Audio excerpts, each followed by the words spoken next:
into another initiative we have going on this coming month. So here's young Tyreek, and so here's his path, right? And so he kicks things off after coming from Lacema to Unity in 2013. This is Tyreek on the first day of school at Unity, way, way back. Mom taking a proud picture of him. Fast forward, I've got middle school photos, but I thought I'd spare you and spare Tyreek in case he ever sees this. And so here's Tyreek in 2020. Just before the pandemic, we had graduation photos, I think in February, early in March. And so here he is with his older brother posing for a graduation to be. And he graduated virtually in June at Unity in 2020. Fast forward again, he goes to Ithaca, and he graduates this weekend. Here is our AD and PE teacher, proud Mr. Coleman. They're in the mix, rooting Tyreek on. So happy he was up there to support him and just honor him. And then here's mom and Tyreek, and mom was an amazing parent for us at the school. She comes with it, and so she is. Let's see, where am I? A proud parent, brought up two kids in Bed-Stuy and did an amazing job. Tyreek majored at Ithaca in sports, media, and communication. So as I think about that and draw connections, I'm like, wait, Tyreek was interested in athletics at Unity, active in sports. Mr. Coleman had an impact on him, shows up at his graduation, there he is. And then communication. Trudy mentioned this, I think, last month, or maybe even during a committee call recently, about roundtables and communication and how she's seeing a number of her son's friends go into communication. And I wonder if there's something there. So I'm proud. This is cool. This is the way things are supposed to go for someone attending our school and a family kind of committing us and us to them. And so that's the mission moment for today, a proud one. And we're excited to see Tyreek back in town. I'm not sure for how long. I heard West Coast, but we'll see. So there's Tyreek. And so with that, I also want to put a plug in for roundtables. And so as you know, you saw in your inbox last week an invitation for me for roundtables happening on June 18th, the 20th and 21st. The 19th, we do not have roundtables due to the holiday, but they're happening at our middle school in Bed-Stuy. Many of you have taken part in roundtables in the past, and they're back, fully back. And so this is an opportunity for you all, for community members, for friends of our school, for family members to come in and see our kids really step up and present a fairly rigorous and engaging presentation about what they've experienced over the course of the year, the joys, the hardships, the challenges, the celebrations, and some of the things they learned how to do with demonstration. And so that happens over 45 minutes. It's really phenomenal. And then at the end, there's typically some tears of joy, both for kids and families and for the teachers and educators who are there experiencing all this. So a really, really great event. Here's Miss Williams, our middle school principal, and one of our star eighth graders in last year, really happy with earning honors in her roundtable presentation last year. So lots of good things to look forward to.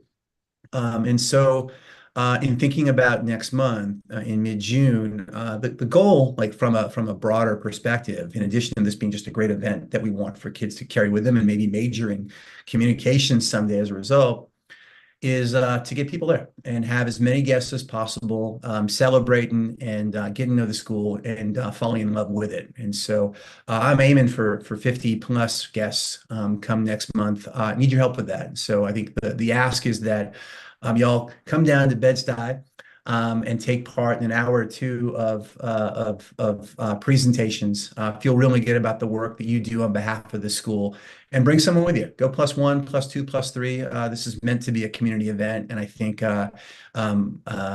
anyone who comes to this event will really appreciate that they did so and took time out of their busy schedules to slow down and experience education with young kids. So that's the ask. And so I think there's an RSVP in the invite I sent out. It's a quick kind of like what time works for me, plug it in, and we'll be in touch in solidifying your schedule. And again, forwarding the invite to friends, family, folks in your network is appreciated, and like will benefit the school in the long run, I'm sure. So I might say a bit more about that as we get into committee shout outs and share outs momentarily, but That is the mission moment for today.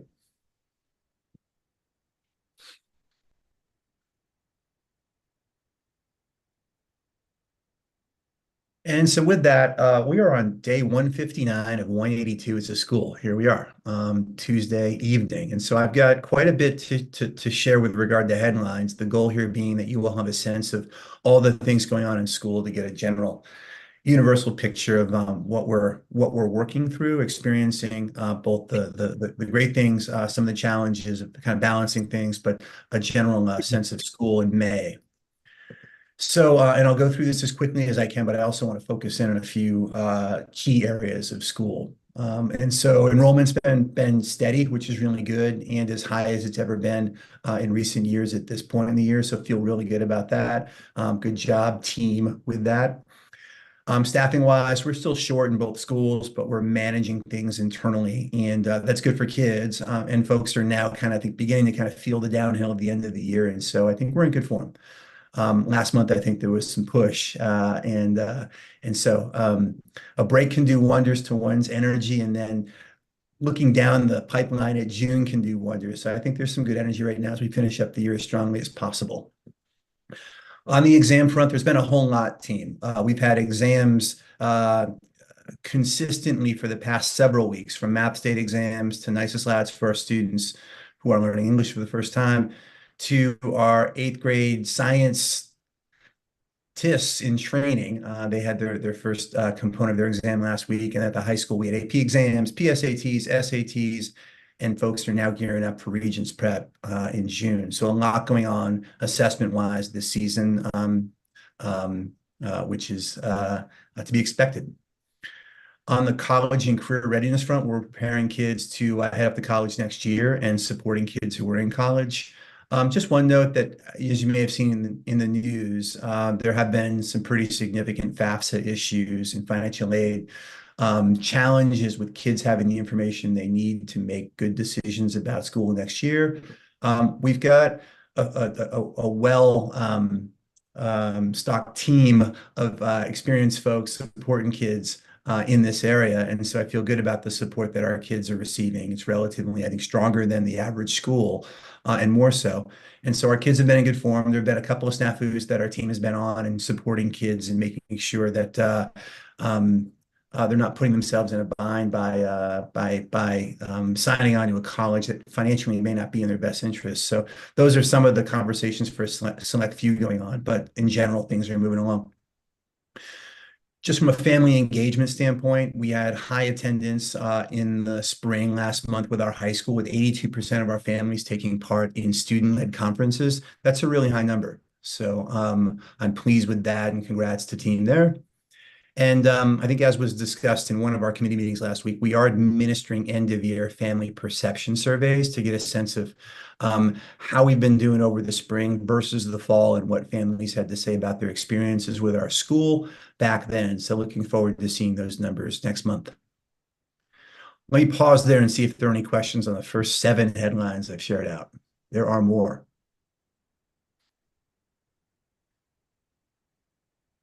All right, keep them coming, you say. All right, let's do this. So on the student recruitment and enrollment front right now, for next year, our focus has been on 6th grade and 9th grade, as well as within 9th grade, having as many of our 8th graders continuing to our high school as possible. And so the update numbers here are that we're up 10 enrollees for next year in the 6th grade versus where we were at the same time last year. So that's good. We're on pace. At the high school, we're down 3, we're down a few, and that's versus last year at the same time. So we got a little bit of work to do there. I think there are maybe a few more challenges there with some schools that we have in the past recruited from either expanding to a high school, and that's happened in 2 cases. And I guess that's really the thing. So we've had 2 schools that have done that recently. And so gathering the attention of those 8th grade students from those schools, given that, is a bit trickier, but we're doing the good work. And so that's the standing there with 9th grade. And then with our 8th grade continuing to our 9th grade, we're roughly in line with where we were at this point last year. The issue is that's just not good enough. We've got some higher goals this year and want to see some improvements. So we've got some work to do in helping our students, particularly those students who are undecided about whether they're coming to our high school or perhaps another option. And those conversations are happening along with some visits to our high school over the coming month. With regard to summer prep, we've got a leadership at both schools kind of intact with Summer Academy. We've got spaces set up. We're going to be using a different DOE space than our middle school for middle school Summer Academy because there's a renovation going on at our middle school. So we're happy to be down the street at another school, taking part in Summer Academy there. And we did receive a rather significant grant to fund our entire summer academy at our middle school last month. So excited by that. Beyond that, number 11, human capital wise, spring comes performance reviews. So those are ongoing right now, almost complete with administrators and in process with teachers. From a staffing standpoint and thinking fully about next year, we've got agreements in. There's some conversations continuing with select staff. That is typical each year, but things are in line with having a retention rate close to our 80% mark, which is our goal each year. In addition to that, we have had 7 teachers apply for teacher promotion to different levels of our career ladder this year. And so decisions are being made and communication is happening this week. We're interviewing lots of folks, more applications in than what we've had in the past, but I can't say that that's translating to more interviews or offers at this point. We're probably a bit behind offer-wise than we were last year. And so that is something that we're focusing on right now at the leadership level and beyond. And then I think the other thing happening from a staffing level is, as you'll note when we talk about budgets tonight, we are making some cuts to our staffing budget. And so there have been conversations that have been healthy, but not easy at times around a couple of staffing changes we're making with positions we're not continuing with. From a planning perspective in the coming year, a lot of work being done with Melissa and team around curricular shifts and perhaps some shifts in course offerings in the coming year. And then on my end, I've been spending more time with our principals, clarifying and refining R&Rs, how time is used, et cetera, among leaders and managers in the coming year. And I think that's good work and good investment of time now so that we hit the ground running come the new year. Before moving on, any questions here? All right, so this is a significant one. I put this forward to the SLC on Thursday, but there is a transitioning happening at our middle school where Andrea Williams, our middle school principal of 3 years now, is transitioning from Unity after 8 years of service at the school. She's moving back home to be with family. And we talked about some ways in which she might be helpful to us with this transition beyond this spring and in the summer and perhaps next year. So she's been great. She's come through the school starting as sort of like a teacher leader, moving into a department chair role, an AP role, and then a principal. And so really stellar educator, happy for her to be back home. And who knows, maybe she makes her way back up to the East Coast at some point in time. In replacing her big shoes, Ariel Terry is going to be transitioning to our middle school principal position. She's in her 7th year at Unity. She started with us as a new teacher when she began. She has served as a lead Algebra 1 teacher for a number of years. She served as a lead mentor teacher for several years. She's been a grade level leader. She's been a principal fellow for the past 2 years. Much of her work has happened at the high school in the 9th grade. And this past year, she moved to the middle school with this principal fellowship and has been working under Andrea there. And so excited for her. She grew up in Bed-Stuy, went to Bedford Academy, knows the community really well, and we're looking to kind of leverage that fully as we think about our partnerships and networks. She comes from a family of educators and school leaders.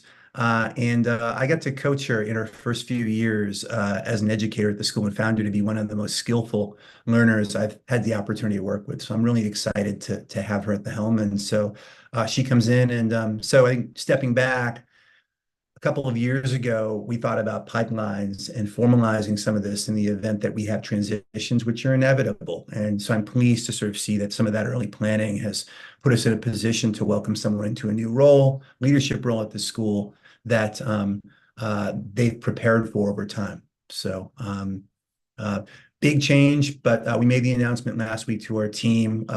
Ariel's now taking part in the listening/connections tour with staff to learn more about um, individual colleagues, share a bit about herself, and begin to kind of plan forward. So, um, are there questions there? She also ran Saturday Academy for a while Yeah, and she was did an she awesome was job Sal's at that. boss on Saturdays. Yeah. Right. So that's pretty incredible, right, Sal? Like that, like Yeah, it's this is great. yeah. Yeah. Yeah. So, moving forward, another kind of bigger announcement from a governance perspective, not an announcement, but just an update. We did have our new liaison, Jen Marshall, visit our middle school yesterday as sort of like our year one visit to school. And so she visited, she met with myself and Andrea and Ariel and Melissa. We took part in some classroom visits and observations, and there was a teacher focus group as well. Overall, it was a really quality day. The focus of the visit, and I appreciated this for Jen, was in taking our performance framework and our latest site visit report and focusing it on those areas where we did not obtain a meets rating and think about progress that we are making or challenges we're facing. And if you recall, we put forward an action plan after our renewal report last spring. And so she had that in hand, and we used that as a guide to inform the conversation. And so overall, we focused on 4 benchmarks in addition to the focus groups and observations. I like this. This was very coherent to me. She's super, has been very responsive, pleased to be working with her. And so overall, it was a really good visit, a strong visit. And so coming out of that, I think here are some of the takeaways. Just with benchmark one, which is really about student learning. I'm going back to the SED's performance framework, which just shout out a question if something isn't familiar to you with some of the abbreviations I use. But with benchmark one around student learning, essentially the goal here is to hold in math, gradually improve. Sorry, I'm hitting my mouse. And then to make progress in ELA with regard to state exam scores and growth. And then at the high school to perform in line with the state on Regents exams. And so we've been reporting that out and kind of where we've been with you all each month. And so that being the focus with one. Skipping over to benchmark three, which is really about climate, culture, and family engagement. This is the area that I was not pleased with the rating we received last year and challenged it a bit. And she was really, really good about asking the right questions and in noting areas where we've made and have continued to foster positive aspects of culture and climate. And so essentially her takeaway here was stay the course with the action plan you have. That action plan focuses on advisory and expanding that out, which we've done at both sites. The implementation of our culture and climate sort of system called PBIS at the school, and the way in which we are teaching into students making really healthy decisions, learning from mistakes, et cetera, and then maintaining our communication protocols both within our school when there's an issue as well as with the state. And so I think we've delivered on those things and made progress in those things the past year. And so it's a good conversation there. I'm happy with that. With benchmark 9, which really deals with enrollment and demographics and recruitment, her comment was this would likely be a meets as of now. As of last year, this was good new information for me. The state had us at 85% of our max enrollment, which is the minimum. So we were right there with regard to being in the green or meeting that target. And we're probably close to that this year too. That's before the revision that we're applying for to make a downward move in our max enrollment from 655 to 615. So what was nice about the conversation with her is that's likely to happen. That revision should go through and should go through soon. So that takes some of, I think, the pressure off of like having a max enrollment, which really doesn't fit our facilities and capacities within facilities in the way that it should. So that was a good takeaway from the day. And then finally with benchmark 10, which deals with compliance. We've made some updates with the way in which we are reporting and implementing kind of clearance with fingerprinting. And so she provided some feedback and some good guidance there. And then with regard to teacher certification, an area where we've had fewer student teachers who are certified than what we're allowed to, we've got a new policy in play that should change things in the coming year in the way we've laid it out. So I think actions being taken, progress seen. She was pleased by that, and so that was what she wanted. And again, it was a good visit, good to connect with her, and I'm now hoping to have her visit us during roundtables too. I'll pause there and see if there are any questions, again, from a governance angle with regard to this visit and what we experienced and what we took away.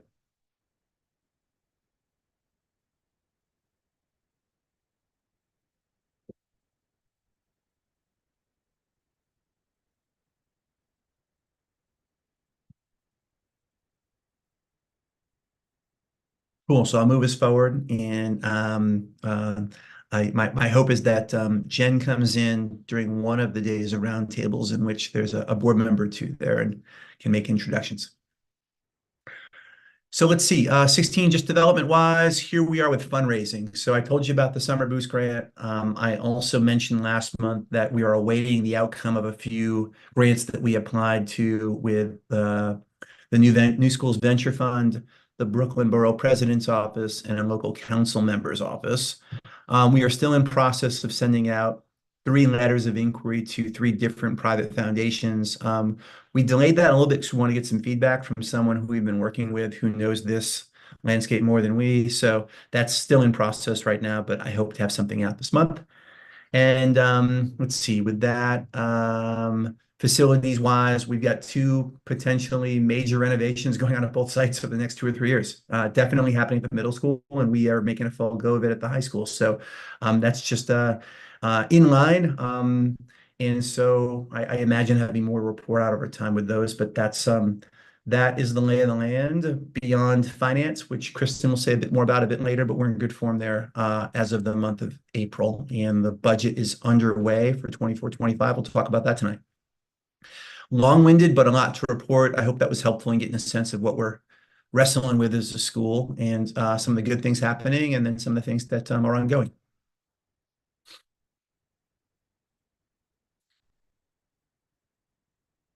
Jim, if it makes sense, I'll move us on to review the dashboard, which should be quick tonight. Yep. Cool. So dashboard wise, really small font. Let me see if I can get this a bit bigger for us. Not much bigger, but a lot of this, I mean, so let's just step back. This dashboard is meant to sort of keep, I think, us all honest and looking at the right things over the course of each month so that we're making good decisions from the school level and from a governance level. And so the headlines I just reported out are very redundant with this, but it's good to have this on the agenda each meeting and looking at kind of what's going on. What's also interesting here is a lot of what we do each month is similar to the process we took forward with Jen Marshall, where we've got 10 benchmarks, and the question is like, where are you meets, approaches, or not meets? We do the same thing here with greater frequency. And so what you essentially see here is we're meeting a number of areas, including like student demographics and what would be benchmark 9. We're meeting under student attrition. We're meeting our finance goals. We're meeting trustee participation. Thank you very much on a Tuesday evening in May. We are meeting our family participation goals, conferences, etc. We're meeting our extracurricular goals. Kids are taking part in activities after school. SPED compliance-wise, I wanted to have an update for you, but as of the last time we did this, we were in compliance, and I don't expect there to be any change this time around too. So we're meeting in those areas. Those are good. We're on watch with enrollment, but it's strong. It's just not exactly where we'd like it to be given the max enrollment we're now under. Student recruitment and matriculation wise, we're on watch. We're looking at that carefully and putting a whole lot of effort into making sure that we are serving as many kids as possible in the coming year. And then we're on watch with regard to staff retention and wanting to hit that 80% mark and seemingly in line with more to do with conversations and wrapping things up. In the red, or where we're challenged, where we're not meeting our targets right now, would be there's some variation with course pass rates. So in a couple of courses or grade levels, we see some challenge and we see higher fail rates than what we want. And so that's here. A majority of our classes we're fine in, but there are some that we're not. With interim assessment results, same thing. There are some courses where we feel really strong and others where we don't feel strong and are concerned. So I will talk about those a bit tonight as they come up at the high school. Attendance-wise, really strong at the middle school, okay at the high school, but we're not on target by a point. Out of school suspension, on target at the middle school, not on target at the high school. Some work to do here in thinking about how we support students proactively at the tier 3 level at the high school so they aren't making mistakes typically outside of school and making healthy decisions so that they're not in a position where they're having to miss school because of safety concerns and suspensions. And then finally, from a fundraising standpoint, we're still new to this, and so we're not meeting our targets there, and so that's the lay of the land as we think about where things are this month as a school. So that's the report of the dashboard. Are there any nuanced questions or things that folks want to highlight here within this month's reading?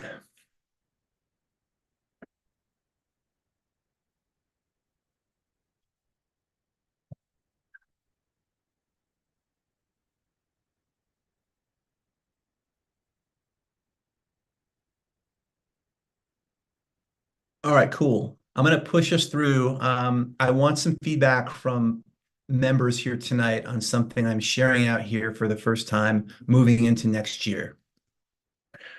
And so, um, what I want to do tonight is share out just a very early draft of our 24-25 strategic priorities and get some initial kind of recommendations and feedback from you all from a governance level. Are you comfortable moving forward with some of these things that I'm laying out and proposing now? So I'm going to orient you to what I have, which is a one pager. It's actually 2 pages. I sent it out about an hour ago, so you have the PDF in your inbox. I'll share it on the screen in a moment. I want to give you a moment to review it independently, and then I want to discuss and establish for my team and myself any next steps. And so the questions I want to discuss are these priorities clear? What clarifying questions do you have? Are these the right priorities for the coming year?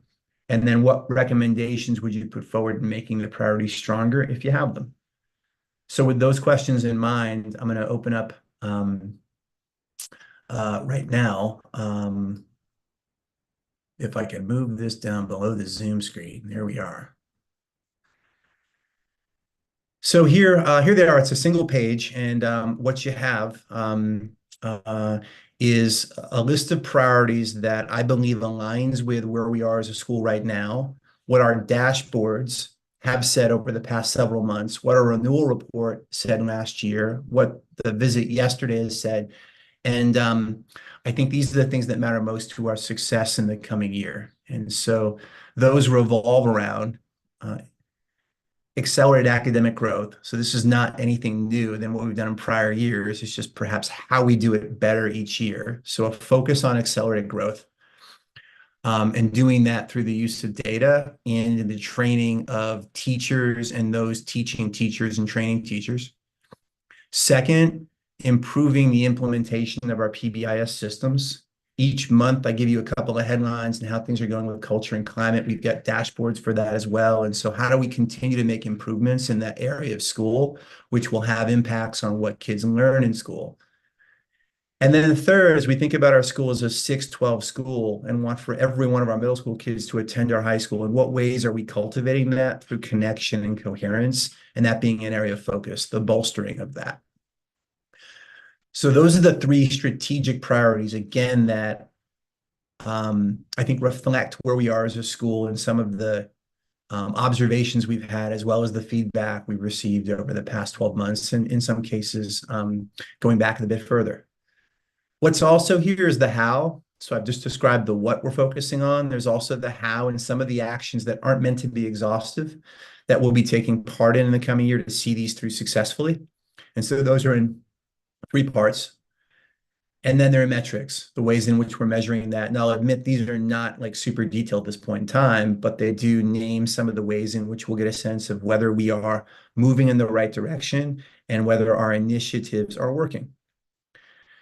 Down below, if you end up scrolling down, you'll see I provide a little bit of context, kind of a theory of action about why I think these things are most important. And then there's a bit of like, what are we not prioritizing, or what are we treating as a second tier of goals that shouldn't be ignored? But when we have to prioritize, the three goals above rule out. And so those range, some of them around systems and protocols and the way in which we do things at the school as an organization. There's a goal here around fundraising. There's a goal here about the expansion of our high school facility.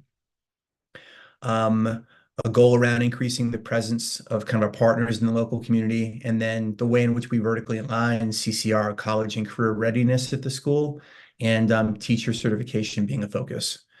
If all these things happen, we are a great school in the coming year. And so let me pause there, and I want to give you 2 minutes now as a board to review this with those questions in mind. And I'd love to take part in a bit of a discussion on what what you see and ways in which we make this sharper. So I'll give you 2 minutes now. If you're looking at my screen and don't have it open yourself, let me know and I can scroll that at the right time. What's CCR? College and career readiness. Okay.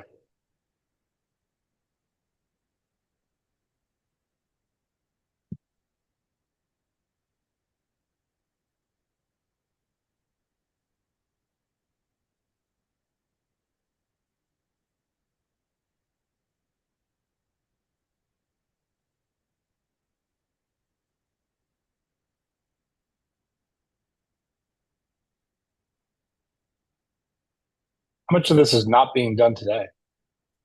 I love that question. Um, I would say the goals are not new and the implementation is mixed, which then results in mixed results. And I think there are some things that we want to do differently or more smartly or build on from a general standpoint. So for example, Jim, in thinking about PBIS, 1A says we want to ensure that there are teams at each site that are intentionally formed and that have guarded time to lead or captain the way in which we're doing culture and climate at the school and course correcting along the way as we face challenges. Right now, teams are there. I would argue they're not totally intentional. There are smarter ways to kind of build out that team. And I would argue that guarded time has not been put forward such that people are to do that work. And so those two things are just essential to then allowing for implementation to happen more effectively. Does that make sense? Yeah.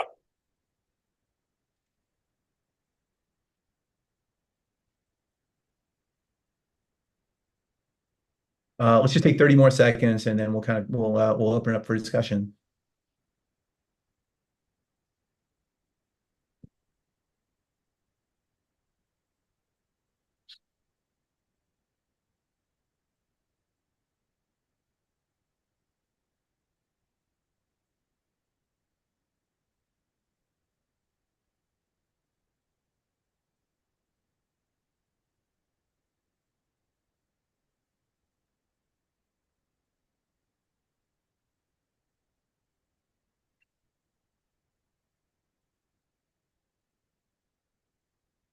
So I think so let's open it up. So I think the first question of the three was just from a governance standpoint, are these three priorities the right priorities?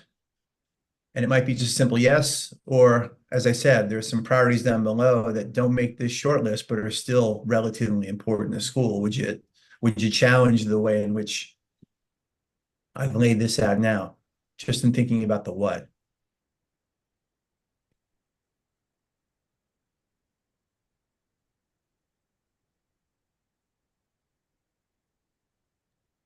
I think these are the right priorities. I think it feels like they've been adjusted since our preliminary conversation a bit. It reflects some of the combo that we had before, especially around the PBIS metrics. Yeah. I was curious to the metrics that are listed in the document in terms of, sorry, I'm navigating multiple screens here. Let me pull it back up. where it No. says quarterly TFI assessments. Can you just clarify what that is? And are Mhm. there specific proficiency markers with those TFI assessments that you'd be shooting for? Yeah, so good questions. And I think, our conversation on Thursday, I felt like that could have been, I could have brought something better to you guys. And so the feedback was good. And so this is my attempt of making something which I think is a bit more polished. So thank you for that discussion on Thursday. Um, and so just specifically with TFI, yeah, that's like a formal tool, like certified PBIS tool that's used to then informally assess a school's implementation of PBIS across tier one, tier two, and tier three. And for those who are not kind of in the field, those are just kind of like severities of infractions, and then the way in which schools sort of proactively and maybe reactively respond to them. And so it's fairly quantitative. It's like a general tool that does have a goal in the end, where if you get a specific score, and I think it's 70, a score of 70, I think is what it is, Juliana. If you have a score of 70, it means that overall you're in generally good form in your implementation of PBIS. So a goal that we had this year was to score 70 on 2 consecutive occasions, where we wanted to do this 5 times over the course of the year. What we ultimately ended up doing, and I think this goes back to what Sal said at the beginning of this call, like maybe being a bit overly ambitious with regard to what we're able to achieve, whether it's a week or a school year, is we were able to administer the TFI on 2 occasions, where we might get one more in this year and not 5. And we didn't, the 70 was just not going to work in our first years of school. That was just too high a score. And so I want to run it back. And I think some of the ways in which I've listed the how, like fundamentally and foundationally, allows for us to sort of be in a place where, like, as we assess, which involves some surveys, which involves some sort of team self ratings. As we assess, we're better situated to score in that range that really indicates that you're a pretty strong PBIS school. Super helpful. Yeah, and no, and I had a good conversation with Jen Marshall of SD about this, and this is sort of new to her, so I'm going to send her the rubric and the TFI so she has a sense of what it entails. Hey, Josh, apologies if this is a super simple Mhm. question, but can you kind of broadly talk about what you mean when you say accelerate academic growth? Is it sort of I mean, are you talking literally about pace? Are you talking about, Yeah, good question. So I'm looking at a report that SED provides. They've got a value. So if we just think about the performance framework, they have something called, for middle school and math and ELA, a trending toward proficiency value. And essentially, it's a value that looks at how many of your kids, or what percentage of your kids, are showing growth based on an exam in one year and then the next year. So scoring a 2 in one year and then a 3 in the next year would be positive growth, or maintaining proficiency. Scoring a 3 in one year and a 3 in the next year would be good, because you're maintaining kids you're maintaining kids at a level of grade level proficiency in the core subject area, math or ELA. And so that's one way. It can also be assessed just based on our yearly region scores, for example. Whereas, okay, so if we've got Algebra 1 in one year and 70% of our kids score proficiently in year one, we're looking to match that or grow that out the following year. There's some other ways in which you can look at growth too, but like that's a simple way of kind of saying, are we experiencing growth as a school and preparing kids to be proficient in their study of algebra from one year to the next a bit better? got it? And the initiatives here, are they kind of more focused? They sound more focused on teaching and programming. Should there be thought towards like thinking about the actual students within this framework that's here, or is this the way to approach it? Think if you, man, well, if we're looking at growth overall, like that's a relative measure. And so growth can mean success from a number of angles depending on the student you're talking about. So a student coming in far below proficient in grade 6 if they're developing in grade 7, that's a good thing. So that's customized. That's thinking about the individual student. Um, I think some of that's kind of baked in here if I'm understanding your question Yeah. appropriately. I think what we try to do is like we this is sort of like what we're expected to do in thinking about kind of a proficiency and growth. We like growth more because it I think it allows for us to see successes even if a student who's coming in a few years behind isn't at a proficiency level in year one. And then I think, we tend to couple some of these metrics with academic growth with other sorts of things like even our roundtable presentations where kids do that 3 times and they're aware of like how they did in 6th grade to 7th grade to 8th grade. Um, so I think there are ways in which we rounded out our curriculum such that like growth is not narrow.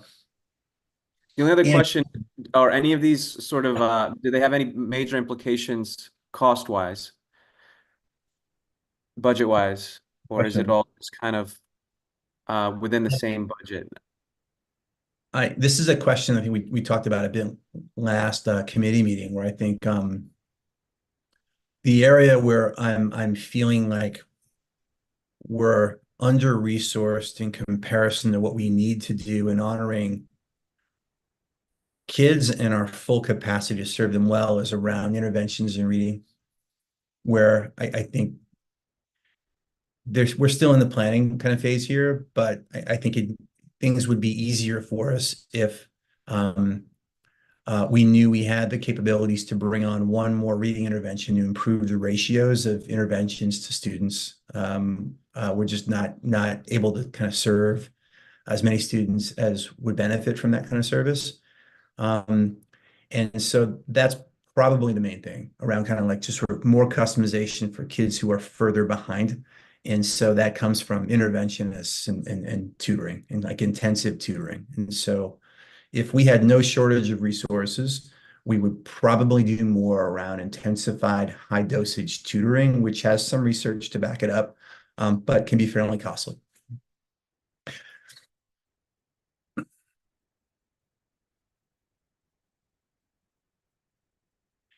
Second and third question here, if there are ways in which we've kind of like jumped around a little bit, but there are ways in which you think we could sharpen this. I'd love to hear that now, because we're going to take this back to the lab in the coming month and look to polish it and then begin acting in accordance to it.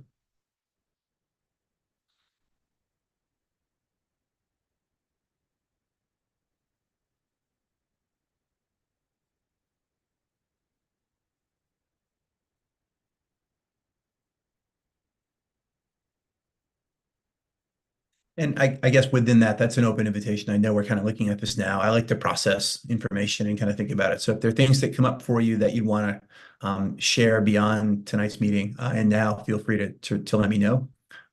Would love to hear any additional thoughts. One last question, Josh. Is I there a think, similar document you have? I'm sorry.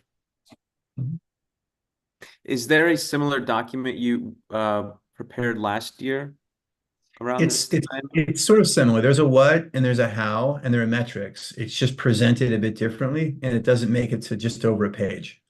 Do you think there's any So value of sharing that with us also as we review for yeah, context? I think so. Yeah. As I look at this now, 1 and 2 on the what's don't change. Those were last year. They're still there. And I imagine them being something that we do and just nuance each year moving forward. We're talking about kind of like growth academically and culture of school. Like that just doesn't change. Like those have got to be focus areas.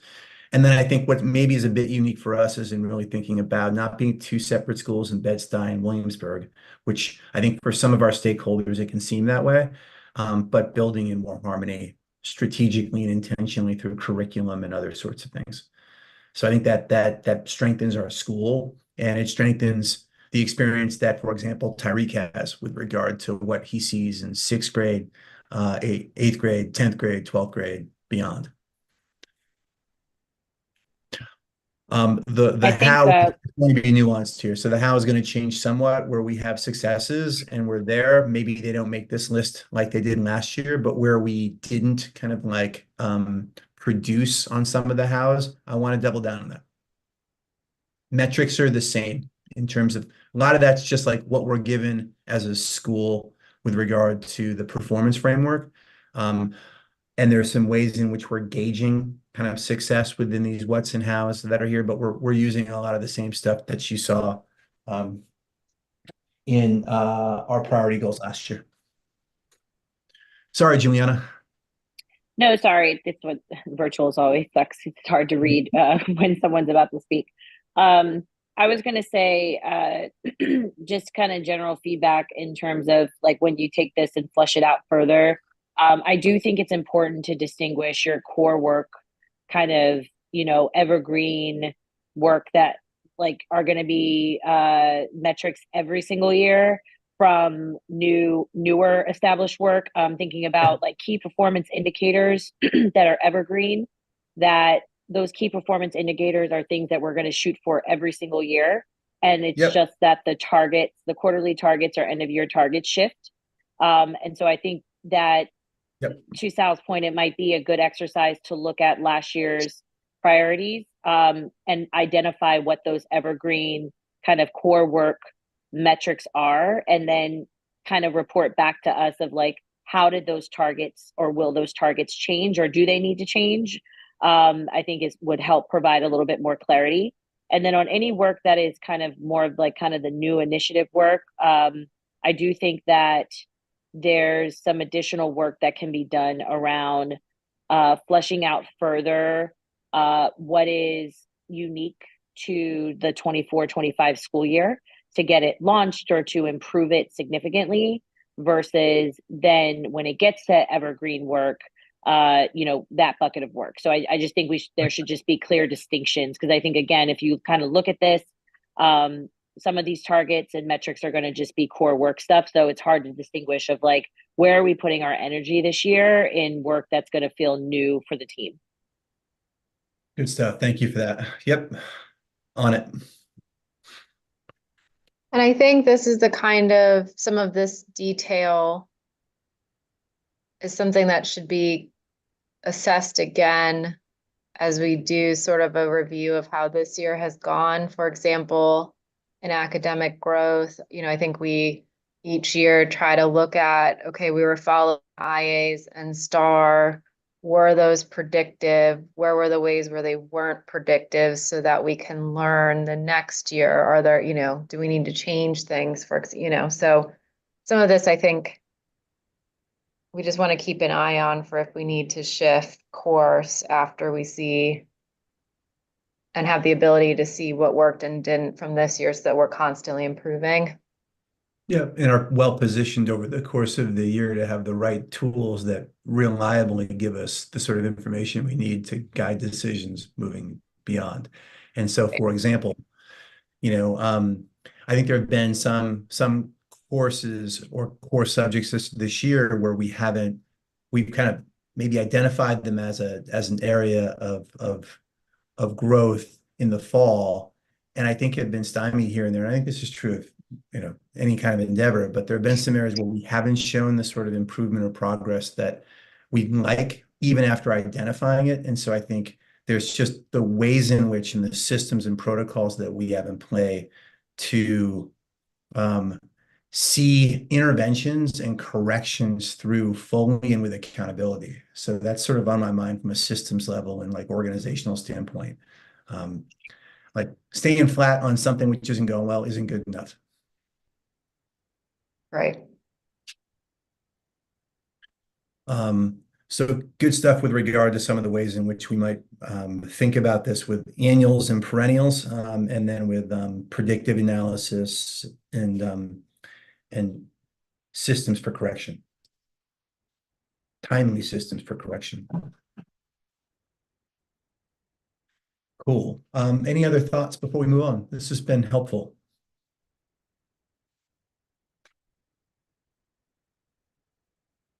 Okay, I'll bring us back to our agenda today, and that was the strategic planning portion of tonight's meeting. And so we now move into committee reports for the meeting. And what I want to do is, I guess, first, let me get this back down to size. There we are. First, share out is with the SLC. That meeting was last Thursday. What's highlighted here are the areas that I think we're bringing the full board tonight coming from that meeting. Here's the agenda from that meeting. So we've talked about headlines already. Melissa's going to share out just some general headlines on Regents exam prep and how that's going, and some forecasting there. She's also going to present out some headlines on 2024 graduation forecasts as of May. And we just gone fairly into depth with some of the discussion we had last week around strategic planning. So with that, I'll hand things off to Melissa to share out where we are right now with high school Regents exam prep for June and the forecasting there. All right. Hey, team. So when we last met, we looked at some Regents predictions given our mock exams in March at the high school. And we committed to a few things, including a weekly quiz cycle at the high school where we'd be keeping our eye on Regents' progress as closely as possible, given some standard quizzes we're doing weekly after a concerted effort of reteaching small group instruction and some like very Regents facing practice and direct instruction. So we are now tracking progress weekly. I won't go through this deep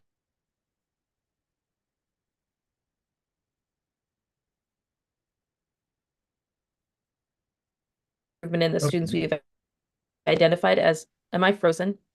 You were frozen for Let me about go 8 off camera. seconds, but you For, survived. yeah, for a second, but we can hear you again. Yeah, it's been happening with y'all too, where like sometimes it sounds like Josh is like fast forwarding. Remember when we could do that with tapes? That was fun. So stamping what I just said, we're seeing upward trajectory in all courses. We are feeling that we are strongly on track in Global 2. That's where we left off. We're seeing that continue on most every quiz.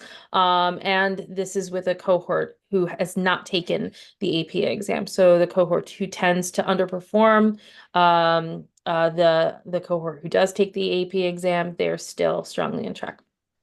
We're seeing strong progress in living environment, which was our #1 concern last time, but we're seeing some movement there, and we are seeing an upward trajectory and then maintaining in our ELA class. We are seeing upward trajectory in Algebra 1, but we are seeing that it's mixed week over week. That is also our earliest exam and our newest exam, so we do have some concerns there. I am concerned we will not hit our goal, though I think that we will see some improvement year over year.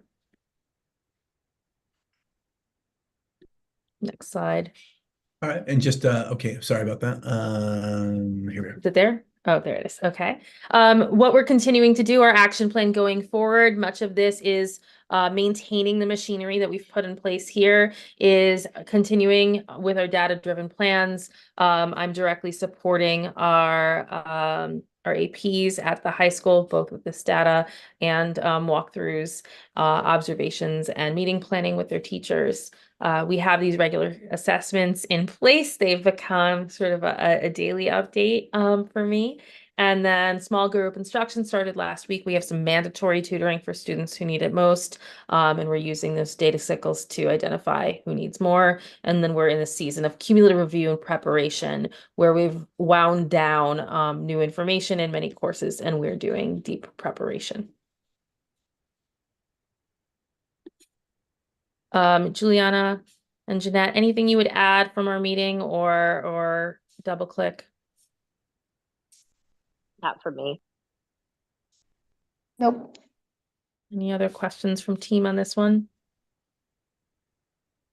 All right, we'll move into an update as well on graduation support and forecasting.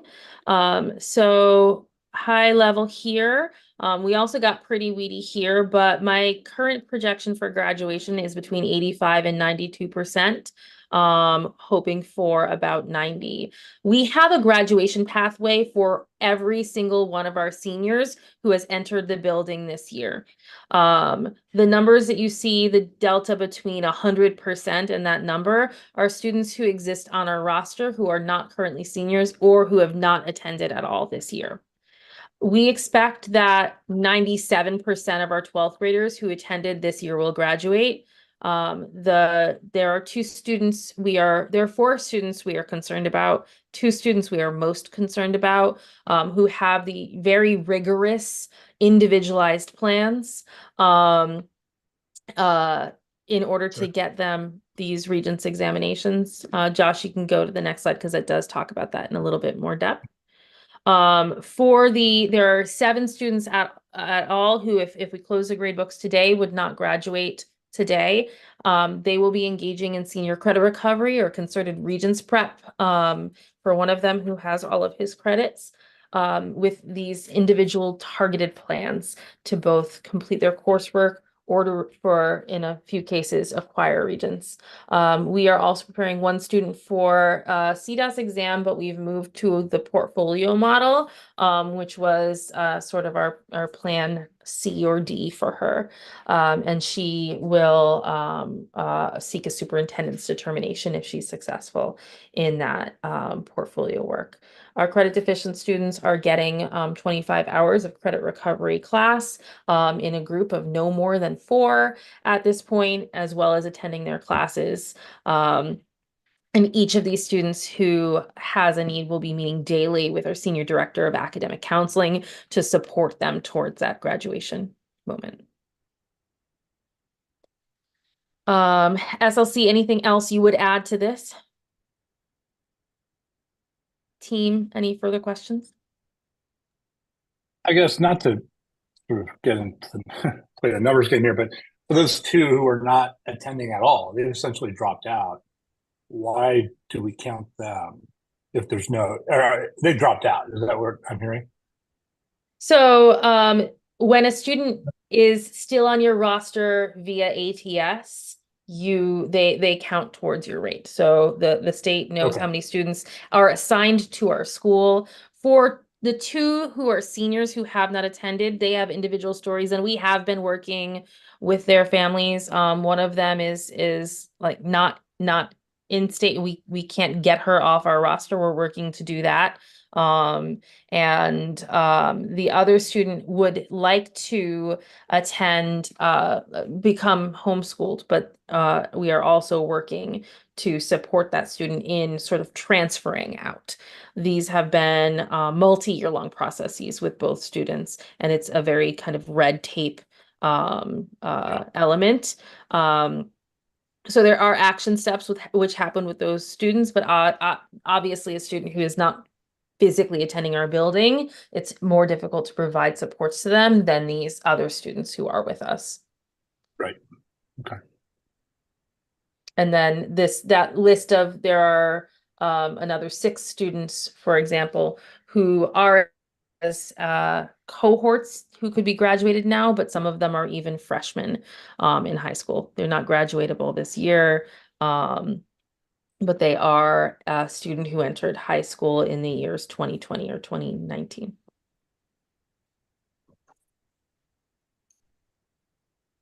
Thank you, Melissa. If we move on to the next committee report out, that would be with the AFC. And I can take, I'm sorry, the AFC, and this is a meeting that happened on Friday. So I think what we'll do here is Chris is going to share out very briefly April financials and then the status of where we are in prepping the budget for approval.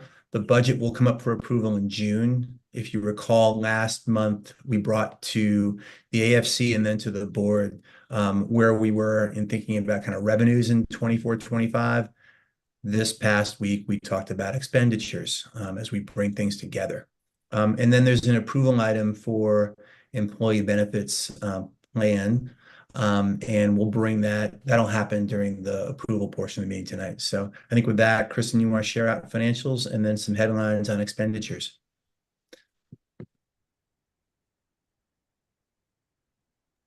Okay, good evening. As Josh had indicated at the beginning, when we were going through the dashboard, all of our metrics from the NICED benchmarks are being met as of April 30th. And also our bond covenants are also being met as of April 30th and are projected to be met as of June 30th. Just a reminder, the bond covenants aren't required to be met for June 30th, 2024, but we are tracking them just to make sure we're staying in line with those requirements. Balance sheet, no major changes from last month. The one thing I do want to point out is we have been notified that the reimbursement check for the high school flood has been cut. We have not received it yet. We're working with them to get that because that's about $250,000 that would be back into our bank account. So we're working to make sure that that gets into our pockets as soon as possible. From a P&L perspective, where we are as of April 30th, we are at a little over $1 million net income right now, or surplus. Just a caution that we always have our July or our period 13 expenses that will bring that down. But we are in a very good position. Compared to last April, we were at $466,000. So we're doing much better and more positive position than we were last year. And that trend is projected to flow through to the end of the year. So when we're looking at our year-end projection, we are currently showing an anticipated surplus of $80,000. So we'll continue to monitor that as we work through May, but we are in a good spot, and we'll continue to hopefully move in that direction in the remaining 2 months. Last item from April is the cash flow projection. So as we've kind of discussed throughout the year, we have a cash on hand requirement from NYSED that is measured as of June 30th. There has been some question throughout the year whether we're going to get to that 60-day calculation, and we are getting really close. There's two things that are going to determine whether we get there on our own without any help from FONB, and that is the insurance check coming in, and we also requested reimbursement of some federal grants, almost $330,000 worth. So depending on how quickly the state submits that payment back to us will determine if we meet that 60-day threshold. So we're going to watch it very closely over the next couple of weeks. And when we get into June, if there's a question of us having those funds from the state or the insurance company, we might have to look at some sort of solution to reach that 60-day cash on hand from the NYSED perspective. We will be fine from the bond covenant perspective, but just want to make sure we meet that for NYSED. And then just new to this month. Can you remind me on that? Is that a snapshot in time, or is that average over the year, the 60 years? The renewal package uses the audited June 30th numbers. So it's a snapshot as of June 30th. Okay, so we're projecting to meet it in June.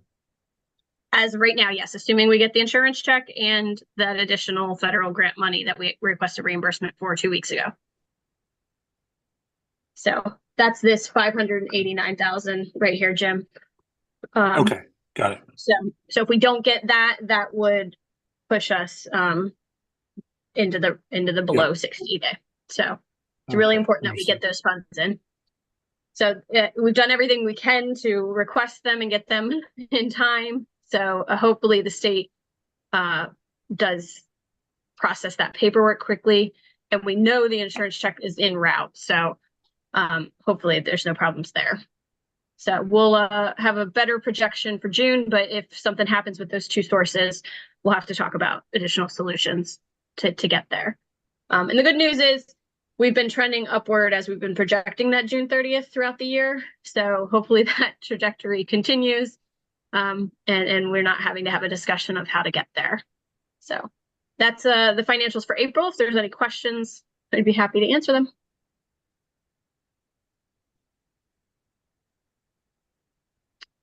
Thank you, Kristen. Let's move into a brief update on budget prep for 24-25. Yep. So the slides from our presentation for the AFC are within the docket or the document for today, but just some high level updates. We have received final notification of our PPA for next year, and it is the same amount that we presented at AFC on Friday. It's a 3.8% increase. So we are locked into that. We did add that in to our budget since April. That was only about an additional $5,000 in revenue. So we have that locked in now. Expenditures, the expenditure side, we're working with a couple of restraints this year.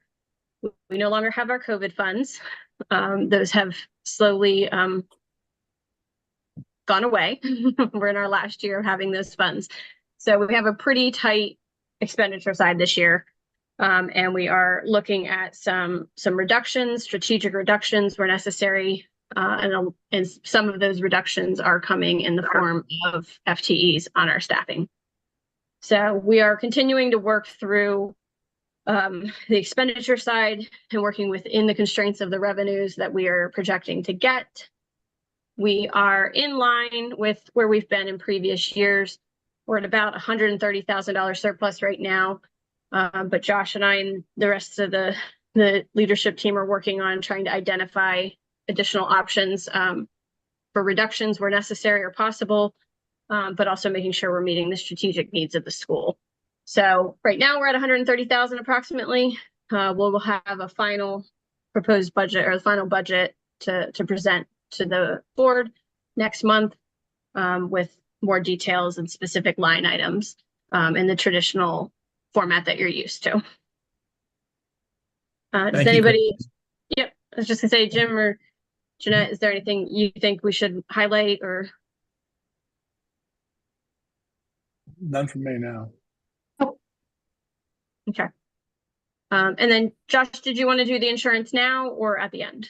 Let's just do it during the approval portion of the meeting, just to keep it clear in my mind. All right, perfect. So I think with that, I'll jump back to sharing my screen. Thank you for that. And we move in now to, when we scroll down, report out of development and facilities. And I can take this, Jim and Sal, and chime in if I'm missing something, there's a need for additional context. From the facilities front, a lot of the focus has been on creating this thing here. And so in terms of the work that's been going on over the past month, just some updates. The weekly meetings with the owner's rep, an architect, engineers, an expediter. Now that's all happening. And so we have running meetings at 9 a.m. on Wednesdays. If folks ever want to take part in that, feel free to let me know and we'll make it happen. But those have been productive.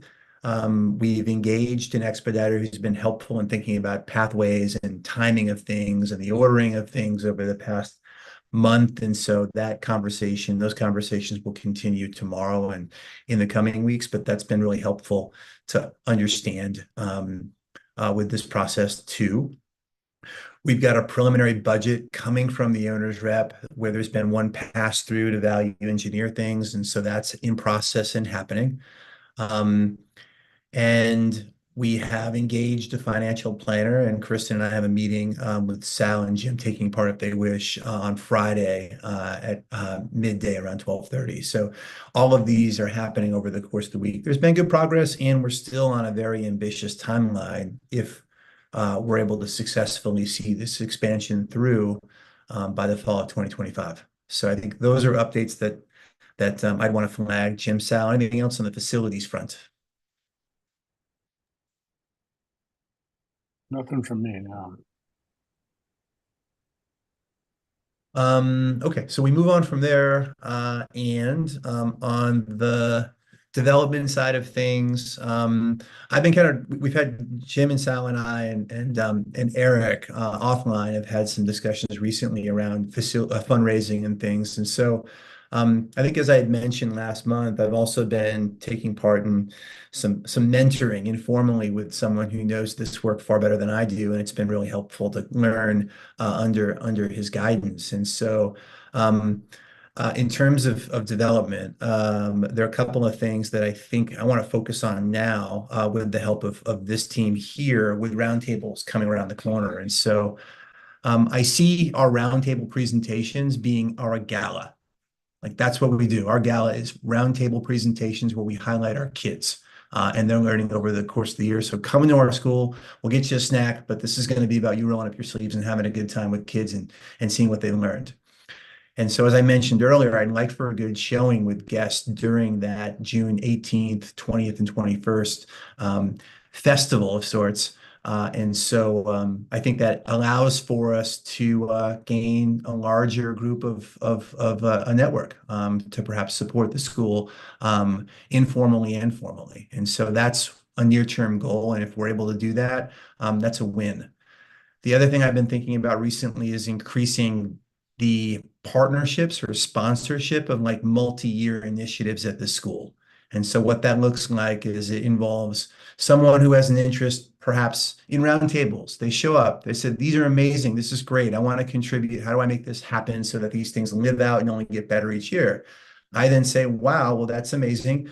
Roundtables right now, we're able to do this with this level of resources. And with your help, we could do this for the next 10 years and would love that. And no, you'd love it. Let's make this happen, can we? And so I see those conversations happening, and we've got no shortage of like these modest to moderate initiatives at the school where like someone falling in love with that initiative, maybe because it was important to them when they were kids, or they see its value in our kids now, are stepping up and contributing to it and feeling really good and proud of that contribution and that help and support.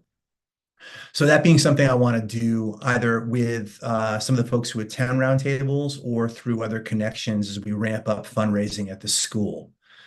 In addition to that, I think developing kind of our capacities internally to fundraise, and what that looks like is maybe adding a member or two to our team now, and someone who is eager to fundraise and take that on and lead it would do, I think, us well and the school well in making fundraising more prominent as a part of our school. And that's with both the Unity Board and FOMB Board, as well as the UAC.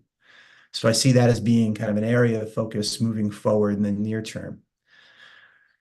With roundtables, the hope is that we get enough people in who are interested, who might want to then join the Unity Advisory Council. The goal for this summer is to have at least 30 members, which would double membership. We have 15 now by the end of the summer. And that is, I think, would allow for us to kind of build a network, build a pipeline, and expand our network indirectly and directly. So these would all be really good for school. And then I think lastly, a goal for me individually is to be meeting over the course of the summer with 10 potential major donors. Major donors being people who can give a good amount of money. There's no like set amount, but I would say it might be close to $10,000 to school in contribution for a given cause. And so meeting with folks this summer, I think, allows for that to happen. And so I expect some yeses, I expect some nos with this, but I think this is what I should be doing as a part of my job. And I think I haven't been doing that in recent years, so I want to get back into it. So that's something that's on the short list of things to do moving into the summer. And I'll pause there. These are the things I discussed with Sal and Jim on Thursday of last week that I think continue, but I think just in opening this up, this allows for us to maybe think a bit more broadly about how we fundraise effectively as a school, and I'm excited to lead the way. So that wraps up, I think, where we are with DFC related share outs. Jim, Sal, anything else that I should share out from that call? Nothing for me, no. Cool. So we move in finally to ECPC, which happened last Tuesday, and report outs there include the following. I've shared this already, but roundtables. So would love to have 50 to 70 folks in. And so what the ask of you is like, come on in, sign up for a presentation or two. And if you could bring +1, +2, or extend an invitation to others, that would be appreciated. In terms of what happens with those invites now. And so someone receives an invite, they then reserve a spot. So that went out. This is a bit outdated, but that invite went out on Friday. And I think the ask of all of you now here is for you to invite friends, families, colleagues, et cetera. I've got some talking points here if that's helpful to you, but essentially the ask is, hey, I know I'm going into character now. I've been on this board of this lovely school in Bed-Stuy over the past several years. I think it's amazing. They do some really good work. There is a celebratory event at the end of the year, each year in June, called Roundtable Presentations, which is really terrific. Kids presenting out and they're learning over the course of the year, and I think you get a kick out of it. And so I'd love to send you an invitation or forward that. Would you be interested? And that's the ask. That would be ideal in terms of what the next steps are for members of the board here tonight and getting more people to roundtables than we've had ever before. From there, what happens? I'll confirm RSVPs as we receive them. So the RSVP form will say, hey, did someone kind of like invite you to roundtables? And so we'll know. I would then let you know that someone from your network is coming to roundtables, so you're aware of that. We'll welcome guests in. They'll be welcomed by me and school leadership. I also have NHS students, our National Honor Society students, chaperoning. They're volunteering their time for this event. And so the idea is really to make people feel welcome and special and have this event feel like a celebratory event. And then from there, myself and team will follow up with guests based on kind of like their profile. And like it might be just a thank you or a thank you. Can we get coffee at some point in time? I'd love to learn more about what you're interested in your school and find out about your experiences. And maybe there's a way in which we can partner. But that gets the ball rolling with regard to future conversations, which is what this requires. So those are the steps happening with roundtables moving forward over the course of the month. And so let's make a go of it. With that, the second thing we talked about as an ECPC was just end of year events. And I brought this to you on a number of occasions over the course of the last few months, and there have been some changes to things. Here are the list of events that are going off. I think roundtables is really the ones. I want to highlight that and stress it if I haven't done it enough already. But there are a few other events, including graduations going on at the middle school and high school. And then we have an art exhibition going on at the high school in mid-June. Sal, thanks for taking part in the art exhibition at the middle school. I have not done a good job of getting these dates out to you guys, so I want to take responsibility there. I'll get these dates out to you and allow for you to sort of like look at your busy calendars and say, yeah, I can make this one, or this is something I can do. So I owe you that. I'll get that to you this week. And with that, Sal, Trudy, anything I should add that I didn't mention coming from our call last week? Oh, that's about right. All right, so terrific. Back to you, Jim, with annual board business and items for approval. Okay. Got it. Okay. First item up for approval, if everybody can turn their videos on, is the minutes from the prior meeting. Any questions or comments?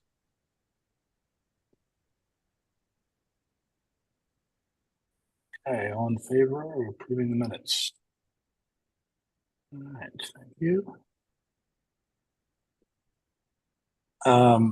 Next is the employee benefits. Josh, you want to take this one? Yeah, I'm happy to like provide a very kind of big overview, and we can go into depth as much as folks want. And I think I'd rely on Chris and if Matt's on to provide any details if questions come up. But I think that the big Matt here. So Matt Libby has been helping us and has helped us for a number of years with all things benefits, and so he is here tonight to answer any weedy questions we might have about the process we've taken thus far and what we're coming to and what we think is best for school moving forward with benefits in 24-25. So just in a nutshell, we have an existing plan and provider where the premiums are going to be significantly more expensive in the coming year based on quotes than what we've had this year, and puts that provider kind of out of reach for us financially. And so that puts us in a position of going out and trying to find another provider that meets our needs and does so in a way that aligns with what we're able to do as an organization. And Matt did a lot of that work and found two providers that seemed to be worthy of consideration. And so from there, Matt's done some analysis and provided the pros and cons of each of the providers to Chris, to Kristen, myself, and then to the AFC on Friday. Marion's done some work over the past 48 hours in looking at this deeply, so I appreciate her time and deep dives into this. And so I think we've identified a provider that, in our minds, offers a lot of the same benefit as our present providers. That's good for our team with regard to what they're receiving, with modest change. So that's good, and I think does so with regard to resources in a way that's in line with what we've paid in the past and what we can do as a school and organization. And so I think that's what we're looking to put forward today as a approval item. think with that, I'll let other folks who know this in more depth than I do provide any details that I may have missed that are significant. Josh, I think it might be worth having Matt give like a 2-minute overview of the percentage increases we were looking at and sort of where we think we're landing and what options people are going to have.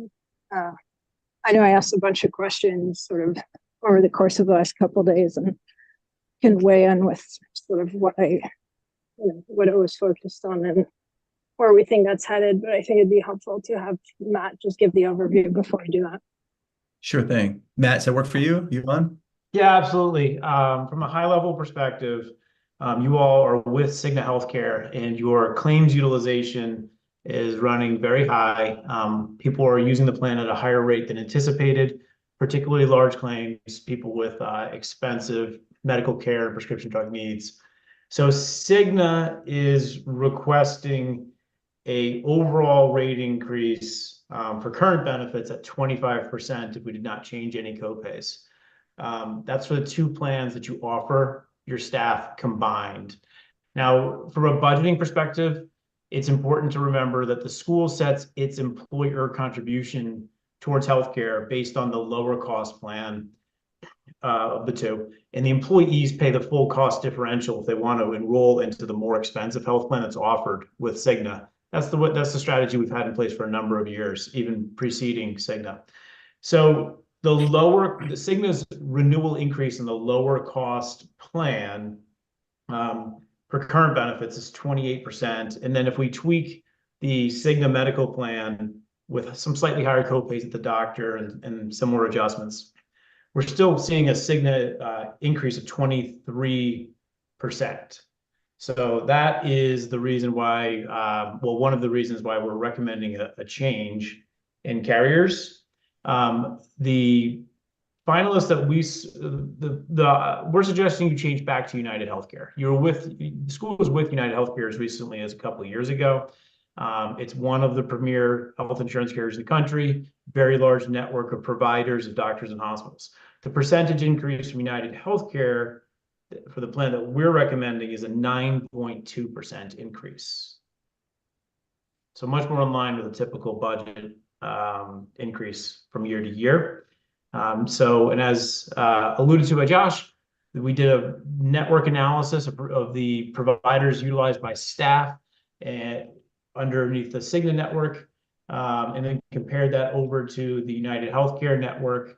United Healthcare has upwards of 93.8% of the outpatient providers, professional providers in network, and a similar statistic as far as hospitals as well. So it's similar access to providers than Cigna compared to Cigna. And then when we match up copays and the deductibles, it's just a way better renewal than Cigna's offering at this point.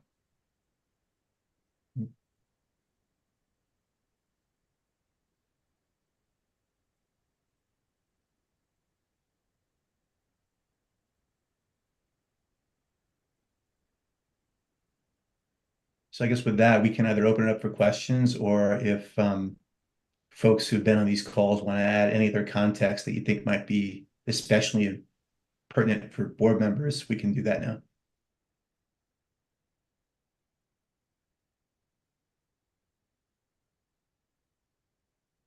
Okay, should we go ahead and vote?